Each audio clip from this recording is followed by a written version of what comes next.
हम लोग यहाँ शुरू करने जा रहे हैं इकोनॉमी की क्लास। ये कैसे होगी, इसमें फैक्ट होंगे, जो चीज़ें समझने वाली होंगी वो मैं यहाँ पे समझाऊंगा। इसी वीडियो पर रिवीजन करना है, उसके बाद किताब भी पढ़नी है। इसका मतलब ये नहीं है कि किताब नहीं पढ़नी, ठीक है। चलो तो कॉन्सेप्ट समझाते। चलो आप सोच के बताओ, एक लेखा अवधि कितना समय होता है?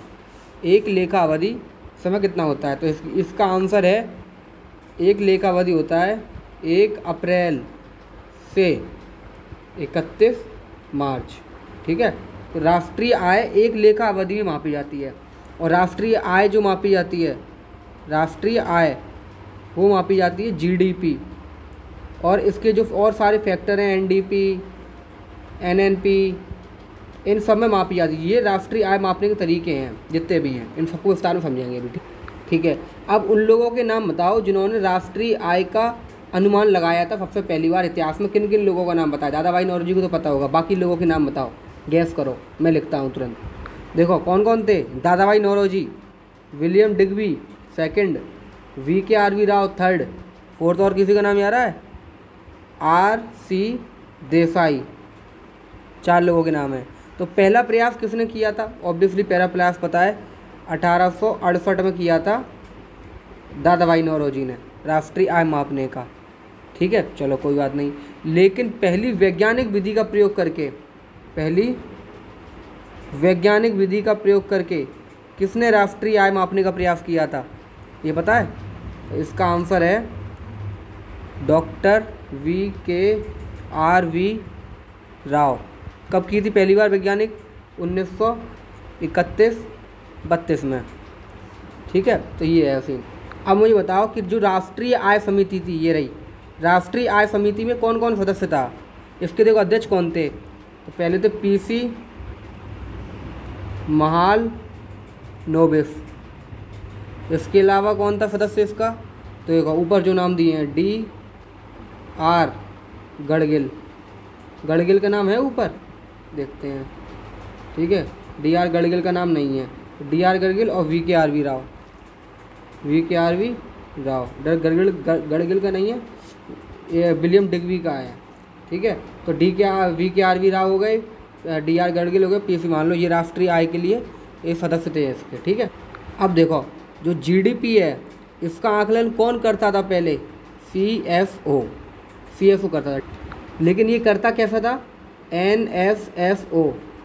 ये आंकड़े इकट्ठे करता था, और आंकड़े किसको देता था? CFO को। आंकड़े CFO को देता था, ठीक है। तो ऐसे करके CFO जो था वो राष्ट्रीय आय घोषणा करता था। अब क्या है, 2019 में क्या किया सरकार ने? CFO प्लस NSFO को जोड़ के किसकी स्थापना की? NFO। अब NFO की स्थापना की, और कौन से मंत्रालय के तहत? सांख्यिकी और कार्यक्रम कार्यान्वयन मंत्रालय। सांख्यिकी, कार्यक्रम और कार्यान्वयन मंत्रालय के तहत किसकी स्थापना हो गई? NFO की। अब गणना कौन करता है? NFO। अब देखो एक चीज़ की और स्थापना हुई थी 2005 में। 2005 में किसकी स्थापना हुई थी? राष्ट्रीय सांख्यिकी आयोग, इसकी स्थापना हुई थी। इसके जो सचिव हैं, जो सांख्यिकी कार्यक्रम मंत्रालय के जो सचिव हैं, वही सचिव राष्ट्रीय सांख्यिकी आयोग के हैं। और देखो NFO का नाम राष्ट्रीय सांख्यिकी कार्यालय है। क्या है? राष्ट्रीय सांख्यिकी कार्यालय। और ये है आयोग के सचिव हैं जो सांस्कृतिक कार्यक्रम कार्यान्वयन मंत्रालय के तहत है, ठीक है, कंफर्म। अब उसको समझने के लिए, GDP समझने के लिए सबसे पहले समझना है घरेलू आर्थिक क्षेत्र। तो घरेलू आर्थिक क्षेत्र के अंदर भारत तो पूरी सीमा आ ही रही है। भारत के बाहर जितने भी भारत के दूतावास हैं वो सारे आ रहे हैं, ठीक। भारत के दूतावास जो कहाँ पे हैं? विदेशों में। लेकिन याद रखना, जो भारत के अंदर दूतावास हैं अन्य देशों के, वो इसमें शामिल नहीं है, दूतावास शामिल नहीं है। भारत के दूतावास भारत के बाहर भी हैं, वो शामिल है। भारत का कुछ भी विदेशों में है, फॉर एग्जाम्पल भारत का विदेश में क्या होगा, सैन्य अड्डा, ये भी इसमें भारत के घरेलू क्षेत्र में शामिल है। और क्या कहते हैं, कोई प्लेन, कोई सी पोर्ट, वहाँ की कमाई, ये पूरा घरेलू आर्थिक क्षेत्र में शामिल है। अब हम लोग बात करते हैं बाजार मूल्य यानी मार्केट प्राइस, बहुत इंपॉर्टेंट है मार्केट प्राइस। तो मार्केट प्राइस क्या होता है, देखो मार्केट प्राइस होता है सीधा सीधा जो बनाओ फैक्टर कॉस्ट, फैक्टर कॉस्ट जो बनाने में कॉस्ट आई है, ठीक है, उसमें आप जोड़ दोगे अप्रत्यक्ष कर जो सरकार ने लगाया है, ठीक है, और यदि सरकार ने कोई छूट दी है तो वो घटा दोगे, ठीक है। जैसे कि फॉर एग्जांपल हम लोग बात करेंगे एक घड़ी की जो है 100 रुपये की। अब इसका मार्केट प्राइस 100 रुपये है, उसकी फैक्टर कॉस्ट, सरकार ने उस पर टैक्स लगाया 10 रुपये, लेकिन सरकार ने सब्सिडी दे रखी है 5 रुपये, तो ये हो गया 110 और 110 में से 5 गए, तो इसका मार्केट प्राइस होगा 105। ये तो हो गया आपका मार्केट प्राइस, ठीक है। अब देखते हैं फैक्टर कॉस्ट को समझ। देखो फैक्टर कॉस्ट का तो सीधा है, देखो जो सूत्र है पहले वो बता देता हूँ। फैक्टर कॉस्ट का आपका आएगा मार्केट प्राइस, ठीक है, माइनस शुद्ध अप्रत्यक्ष कर, शुद्ध अप्रत्यक्ष कर। अब तो ये हो गया क्या आपका फैक्टर कॉस्ट, ठीक है। तो मैं फैक्टर कॉस्ट का तो सीधा सीधा बता दूँ फैक्टर कॉस्ट कैसे निकालनी है। फैक्टर जो कॉस्ट है, फैक्टर जो कॉस्ट है उसमें ना तो छूट घटाई जाएगी, छूट नहीं घटाई जाएगी, और ना ही अप्रत्यक्ष कर जोड़ा जाएगा, ना ही अप्रत्यक्ष कर जोड़ा जाएगा, ना ही छूट घटाई जाएगी। जो है फैक्ट्री से निकल के तैयार हुआ है दैट इज़ फैक्टर कॉस्ट, बात खत्म। देखो मेरे हिसाब से अच्छे से पता होगा, भारत में रह गए विदेशी, जो पैसा बाहर भेजा, मान लो 100 रुपये भेजा, और जो भारत के बाहर, जो भारत के अंदर विदेशी रह रहे हैं, ठीक है, उन लोगों ने अपने अपने देशों में 100 रुपये भेजा भारत से कमा के, और दूसरे देशों में जो भारतीय नागरिक रह रहे हैं दूसरे देशों में, उन लोगों ने भेजा 125 रुपये भारत के लिए। तो 125 तो आए और 100 गए, तो घटा दो, टोटल कितने बचे 25। तो ये है शुद्ध विदेशी, विदेशों से शुद्ध कारक आए 25 रुपये हो गई, ठीक।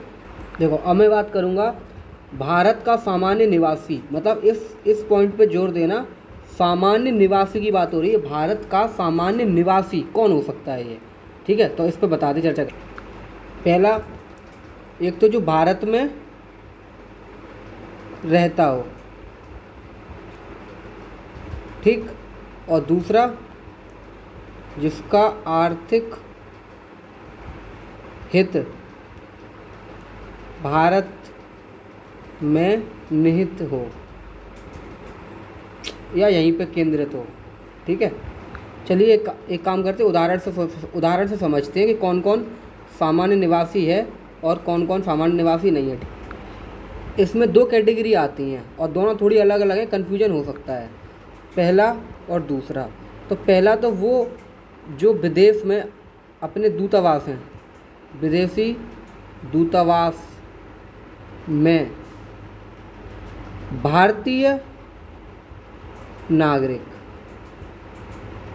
कौन, विदेश में दूतावास भारतीय नागरिक, विदेशी नागरिक नहीं, ओनली कौन, केवल भारतीय नागरिक। दूसरा, 1 साल से अधिक, 1 साल से अधिक भारत में रह रहे या भारत में आए विदेशी नागरिक।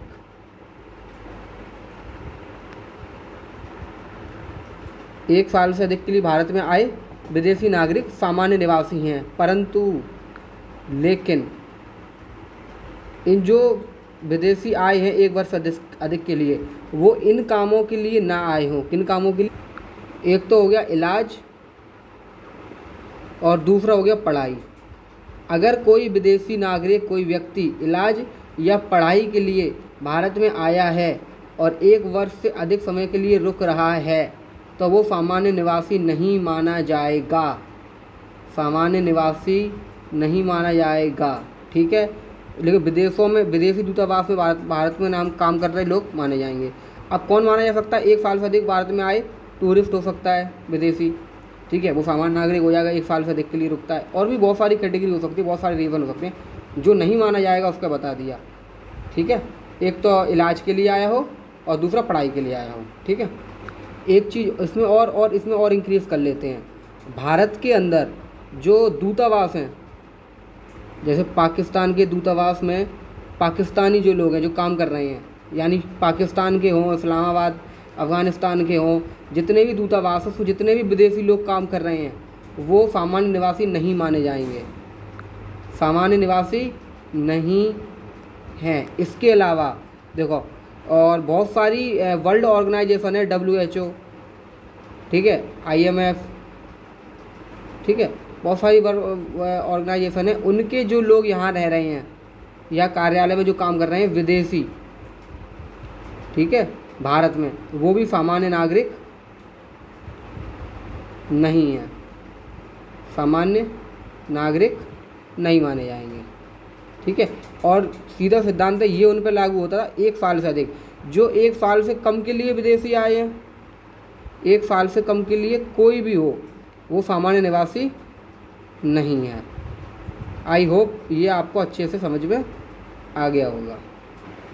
चलिए अब हम लोग आ गए राष्ट्रीय आय का मापन। तो राष्ट्रीय आय का मापन GDP, GNP, NNP, NDP, ठीक है, इन सब के माध्यम से ही मापा जाता है। तो अब हम लोग चर्चा करेंगे GDP की।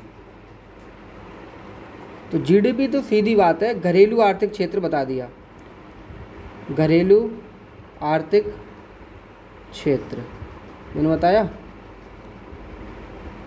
1 वर्ष के भीतर उत्पादित अंतिम वस्तु प्लस सेवा, इन सब का भी अंतिम मूल्य, ये क्या हो गया आपका GDP। टोटल प्रोडक्शन का सब, हर वस्तु का और हर सेवा का अंतिम मूल्य, दैट इज़ GDP, ठीक। अब देखो ये तो हो गया GDP। अब बात करते हैं GDP के भाई की, NDP, gross domestic product, net domestic product. Net से मतलब क्या है? शुद्ध हो गया, शुद्ध कैसे हो गया? सीधी सी GDP माइनस मूल्यह्रास, जितना भी उत्पादन हुआ उसमें जो नुकसान हुआ होगा उसको मूल्यह्रास बोलते हैं। टोटल तो इसको समझाना पड़ेगा मूल्यह्रास को। जैसे कि फॉर एग्जांपल 100 रुपये का उत्पादन हुआ, जिन मशीनों से उत्पादन हुआ उनमें काफ़ी चीज़ों का खर्चा हुआ, मशीन बदली या ग्रीस या टूट फूट हुई, वो हुई 5 रुपये की। तो अगर ओवरऑल देखा जाए तो 5 रुपये इसी में से तो लोगे उत्पादन में से, तो ओरिजिनल हुआ 95, ठीक है, क्योंकि 5 खर्चा ऑलरेडी इसे उत्पादन करने में 5 रुपये खर्चा आ गया, ठीक है। ये होता है मूल्यह्रास। तो ये टोटल अगर देखा जाए तो GDP भी से भी शुद्ध होगा NDP अपना, जो आ गया 95। GDP थी अगर 100 और नेट डोमेस्टिक प्रोडक्ट हो गया 95, ठीक है। ये हो गया GDP और NDP। देखो GDP में याद रखना, घरेलू आर्थिक क्षेत्र में, GDP में घरेलू आर्थिक क्षेत्र में जो विदेशी कंपनियां हैं जो भारत के अंदर लगी हुई हैं, चाहे वो KFC है या टेस्ला भी आई नहीं है, टेस्ला का एग्जांपल ले लो, टेस्ला यहाँ कमा रही है, सैमसंग है, एप्पल है, उन सब की आय भी जोड़ी जाती है GDP के अंदर। मैंने कहा ना, भारत की घरेलू आर्थिक क्षेत्र के अंदर जितना भी है भारत की, उस सब का अंतिम मूल्य और सेवा, इंडियन प्रोडक्शन कर रहे हैं या फॉरेनर कर रहे हैं इंडिया के अंदर, डजेंट मैटर, जो घरेलू आर्थिक क्षेत्र में आ रहे हैं वो सब आ गया GDP में, ठीक है। अब बात करते हैं अपन GNP, जो इससे भी ज़्यादा इम्पोर्टेंट है, या फिर कहूँ तो समझने के लिए एक है GNP में क्या होता है? अगर मैं इसको सबसे सरल तरीके से समझाऊँ, सबसे सरल तरीका, तो GNP बराबर GDP प्लस विदेशों से प्राप्त शुद्ध कारक आय। और मैंने पहले ही बोला था GDP को तो समझा ही दिया क्या है। अब आपको मेन समझना है इसमें विदेशों से प्राप्त शुद्ध कारक आय, समझा चुका हूँ। जो भारत के विदेशी हैं, ठीक है, उन लोगों ने जो पैसे भेजे अपने अपने देशों में। और जो भारत के विदेशी लोग हैं और जो भारत के लोग हैं जो भारत के बाहर विदेशों में रह रहे हैं, उन लोगों ने भारत में पैसे भेजे, उसमें से जो माइनस होगा, जो बचेगा, अगर अपनी तरफ के लोगों के पैसे ज़्यादा हैं तो वो इसमें जुड़ जाएंगे। और अपनी तरफ के लोगों, फॉर एग्जांपल समझो, इन लोगों ने भेजे 100 रुपये, क्योंकि विदेशी कंपनी कर रही ज़्यादा उत्पादन, इन लोगों ने भेजे 200, ठीक है। अब जब ये इसमें से घटाओगे तो माइनस के 100 बचे, ठीक है। तो जो भी जीडीपी होगा उसमें -100 हो जाएगा, तो वो हो गया अपना जीएनपी। अगर इन लोगों के 200 हैं और इंडिया से बाहर भेजने वालों के लोगों के 100 रुपये हैं, तो -100 हुआ, तो अपन को 100 का फ़ायदा हुआ, 100 रुपये अपने पास आए, गए ज़्यादा गए नहीं, 100 आए। तो 100 आए तो अपनी जीडीपी में 100 जुड़ जाएगा, तो वो जो आएगा वो आएगा GNP. GNP full form gross national product. ये हो गया नेशनल। यहाँ आती है बात नेशनल यानी राष्ट्रीय। क्या आ रहा है? राष्ट्रीय। वहाँ क्या आ रहा था? डोमेस्टिक यानी घरेलू। घरेलू मतलब जो भी घर में है, लेकिन यहाँ जो राष्ट्रीय यानी जो इंडियन, ठीक है, इंडियन यानी नागरिक, ठीक है। अब देखो मैंने समझा जीडीपी का भाई कौन था? एनडीपी। जीडीपी भाई कौन था? एनडीपी। ऐसे ही जीएनपी का भाई कौन हो सकता है फिर अगर मूल्य है तो ये होगा एनएनपी। बस एनएनपी बराबर क्या होगा? जीएनपी माइनस मूल्य ह्रास। समझा चुका अच्छे से, ठीक है। तो आई थिंक ये क्लियर होगा। चलिए आगे बढ़। चलो अब जीडीपी 2 तरीके से मापा जाता है, जीडीपी एमपी और जीडीपी एफसी, ठीक है। जीडीपी जो मार्केट प्राइस पे मापा जाए, बता दिया।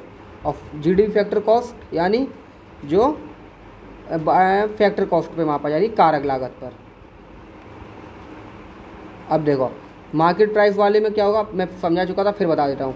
इसमें जुड़ा होगा आपका अप्रत्यक्ष कर प्राइस में, और माइनस क्या होगी? छूट यानी सब्सिडी। घूट लग गया, अरे ये छूट, ओके। अप्रत्यक्ष कर माइनस छूट, ठीक है। अब इसमें क्या होगा? ना तो इसमें अप्रत्यक्ष कर होगा, ना इसमें छूट होगी। ये कारक लागत है। फैक्ट्री से बन के पार्ले जी का बिस्कुट आपका 3 रुपये का रेडी है, ना तो इस पर जीएसटी है, ना इस पर छूट है।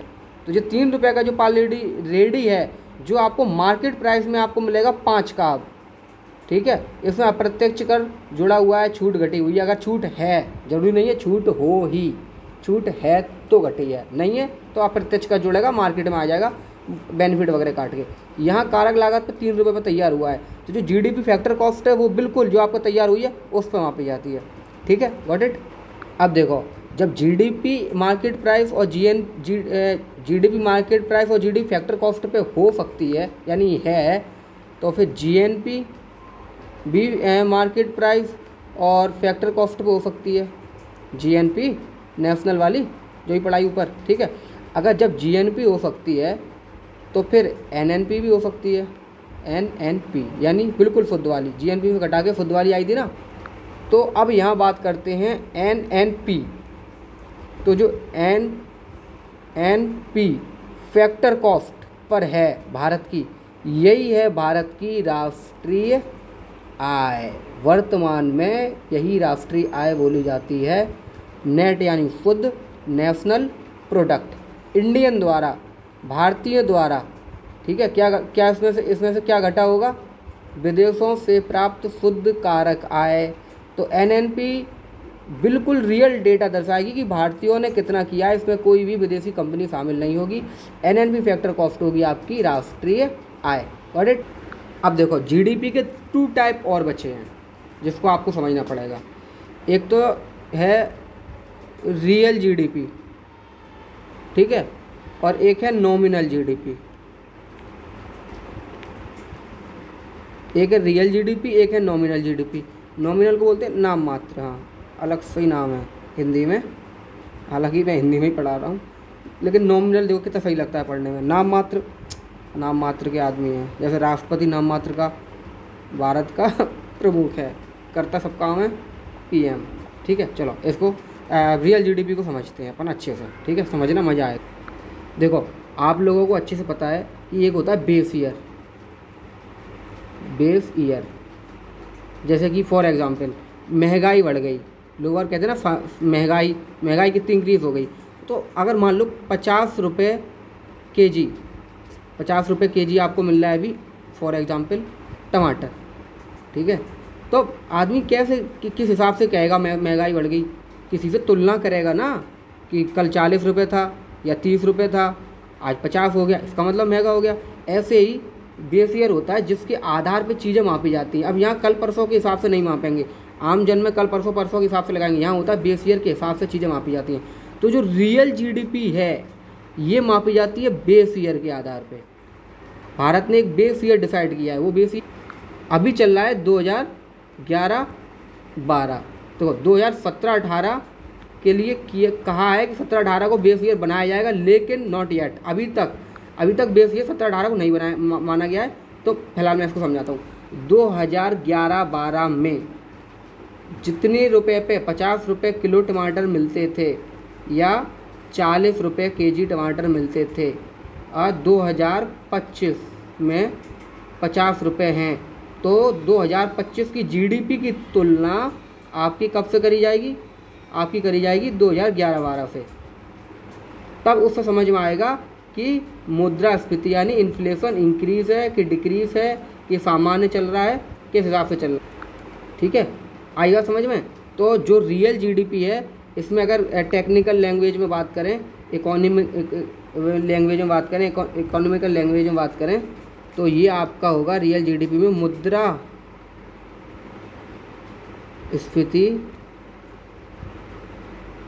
यार ये लेकिन लिख पाता हूँ, इन्फ्लेशन ठीक लिखता हूँ, इन्फ्लेशन समझ लो, इन्फ्लेशन समायोजित माप, ठीक है। ये हो गई आपकी रियल जीडीपी। ये और एक और है एक्सपेंडिचर, यानी व्यय दृष्टिकोण दर्शाती है। व्यय दृष्टिकोण, खर्चा करोगे देखो तो पता लगेगा महंगाई बढ़ी कि नहीं बढ़ी, ये दर्शाती है व्यय दृष्टिकोण, ठीक। जो हम लोगों ने जीडीपी समझी थी रियल, मतलब जो नॉर्मल जीडीपी मैंने समझाई अभी ऊपर, वो यही वाली जीडीपी है, ठीक है। एक वर्ष में उत्पादित वस्तुओं का अंतिम मूल्य क्या होगा, वस्तुओं और सेवाओं का अंतिम मूल्य, वही जीडीपी है। चलिए ठीक है। अब अपन लोग समझते हैं नॉमिनल जीडीपी अच्छे से। नॉमिनल,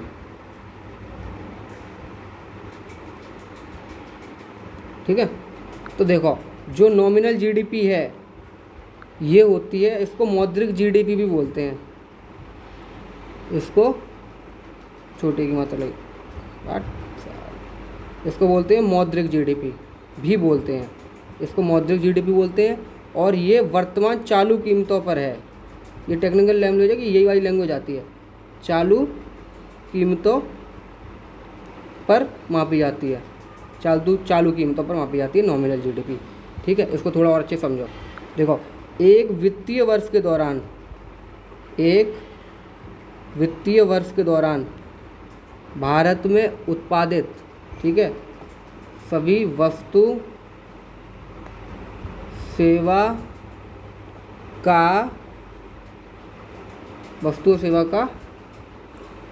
बाजार मूल्य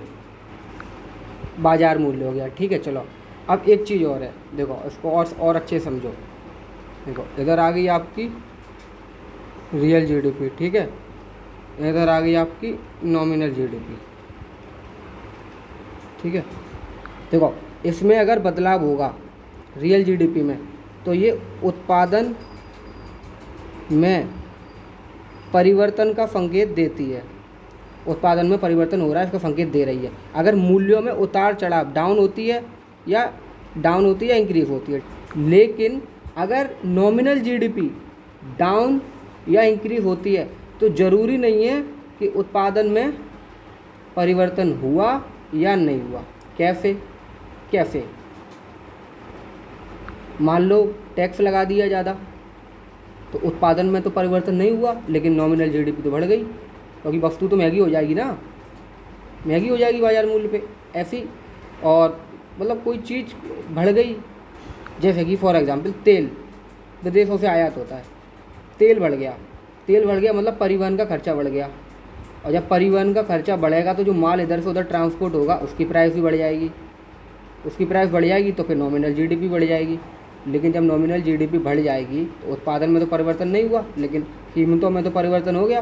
तो कीमतों में परिवर्तन हो जाए तो ज़रूरी नहीं है नॉमिनल जीडीपी बढ़ भी सकती है। मान लो उत्पादन गिर गया, टमाटर फसल खराब हो गई तो टमाटर के रेट बढ़ गए, तो नॉमिनल जीडीपी पे फ़र्क पड़ेगा, और क्योंकि ये शो कर रहा है कि उत्पादन गिरा, लेकिन ज़रूरी नहीं है। लेकिन यहाँ ज़रूरी है, अगर रियल जीडीपी ऊपर नीचे होती है तो उत्पादन में परिवर्तन इंगित करता है। That is all. अब एक बहुत फेमस है जीडीपी डिफ़ॉल्टर। जीडीपी डिफ़ॉल्टर सबने सुना होगा कि डिफ़ॉल्ट यानी कितना हुआ डिफ़ॉल्ट, ठीक है, इंग्लिश में ही रहने देते हैं। आप इसको हिंदी में बोलते हैं अपस्फीति कारक, यानी कितना बढ़ा नहीं बढ़ा। तो इसको ऐसे निकालते हैं, ऊपर रख लो आप नॉमिनल जीडीपी, ठीक है, नीचे रख लो आप रियल जीडीपी, ठीक है, इनटू 100। तो जो भी आएगा वो होगा जीडीपी डिफ़ॉल्टर। जीडीपी डिफ़ॉल्टर क्या होता है? महंगाई सर्वोत्तम तरीके से बताता है।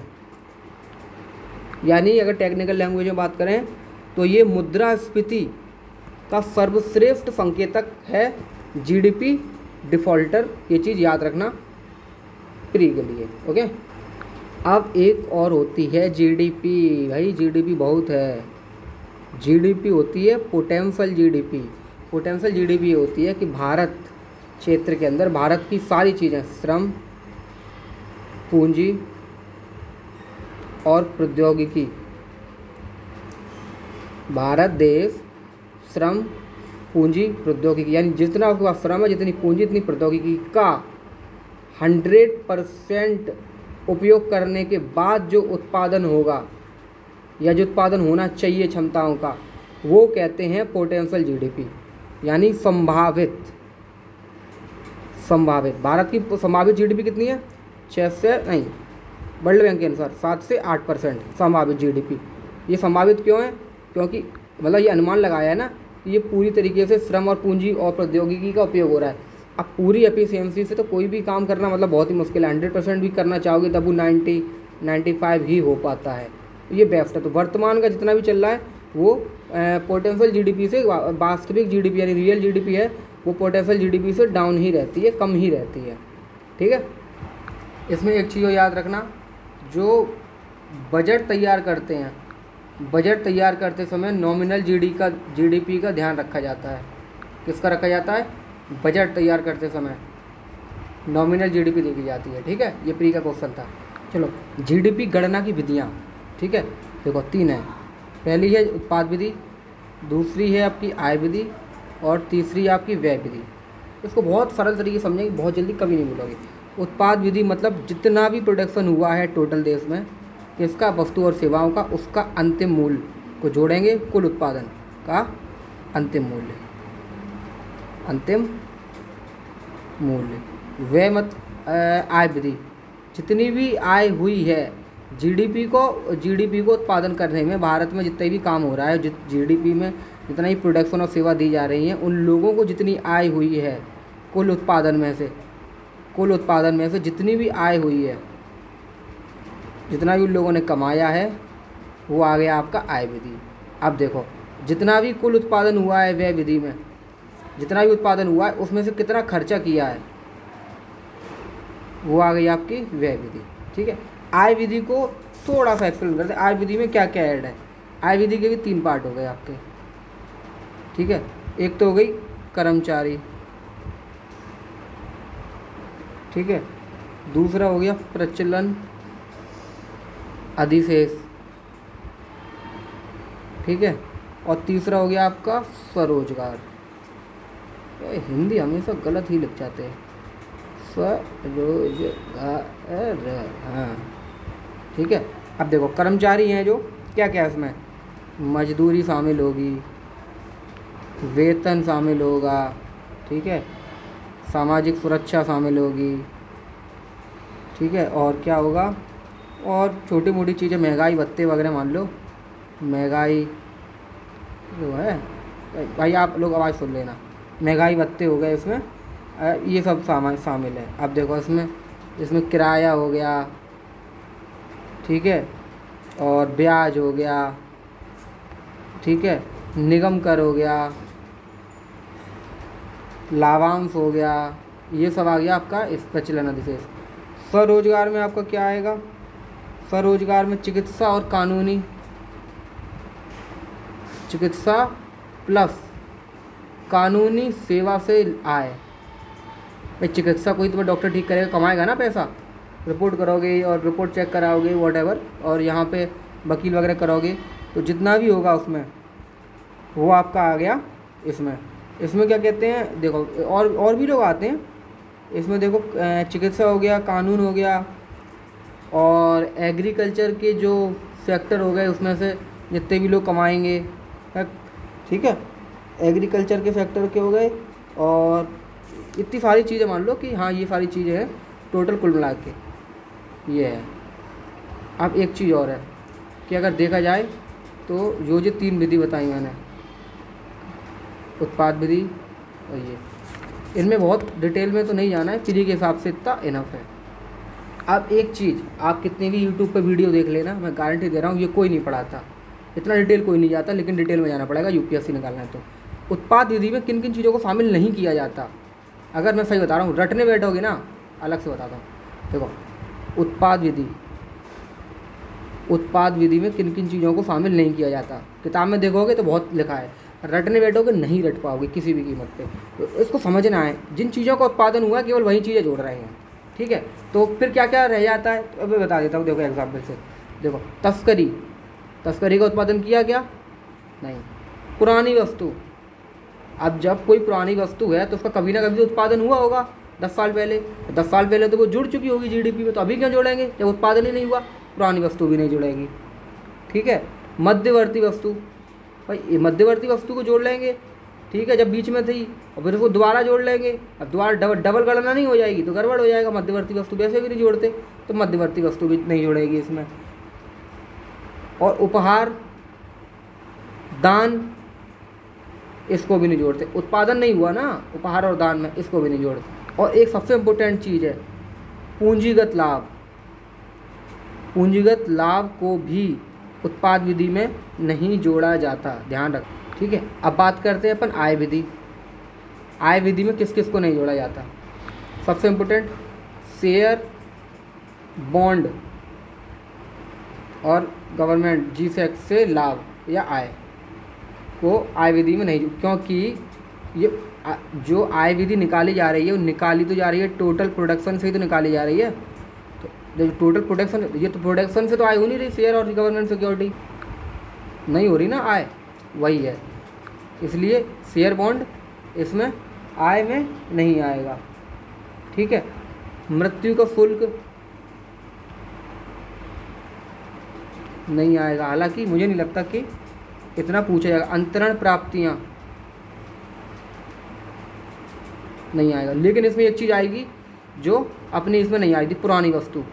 तो पुरानी वस्तु और किसी ने बेची, पुरानी वस्तु किसी ने बेची, ठीक है, और उसको आय हुई, तो वो आय इसमें गणना की जाएगी, ये कह रहा हूँ की जाएगी। अब बस 1 मिनट और है बस। व्यय विधि, व्यय विधि में क्या क्या शामिल नहीं किया जाता? पुरानी वस्तु पर खरीदोगे नहीं जोड़ा जाएगा, शेयर एयर खरीदोगे नहीं जोड़ा जाएगा, अर्धनिर्मित यानी बिना बनी वस्तु, बिना पूरी तरह तैयार, क्योंकि वो जीडीपी में काउंट नहीं हो पाई तो वो नहीं जोड़ा जाएगा, अर्धनिर्मित बोलेंगे इसको, ठीक है। और देखो छात्र वृत्ति, पेंशन, ये इसमें जो खर्चा होगा व्यय विधि में नहीं जोड़ा जाए।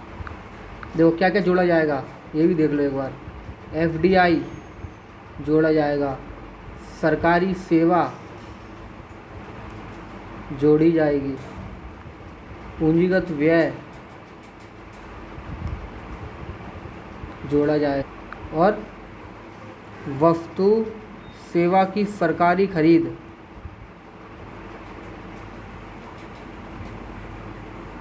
जोड़ी जाएगी। वस्तु सरकारी खरीद सेवा क्या हो सकती है?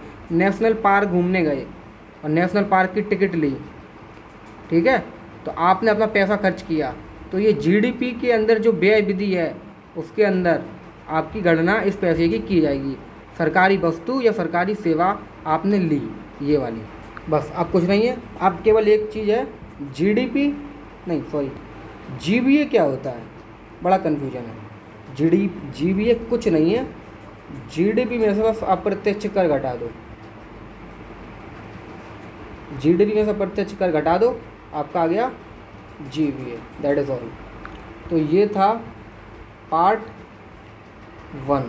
पीडीएफ चाहिए हो तो कमेंट करें, पूरी पीडीएफ रेडी रहेगी, टेलीग्राम पे जुड़ जाना, मिल जाएगी, ठीक है। @exam51 किसी की चैट पर डालना, ब्लू हो जाएगी लिंक, ब्लू पे क्लिक करना, डायरेक्ट मैसेज करना, ग्रुप में ऐड हो जाना, ठीक है।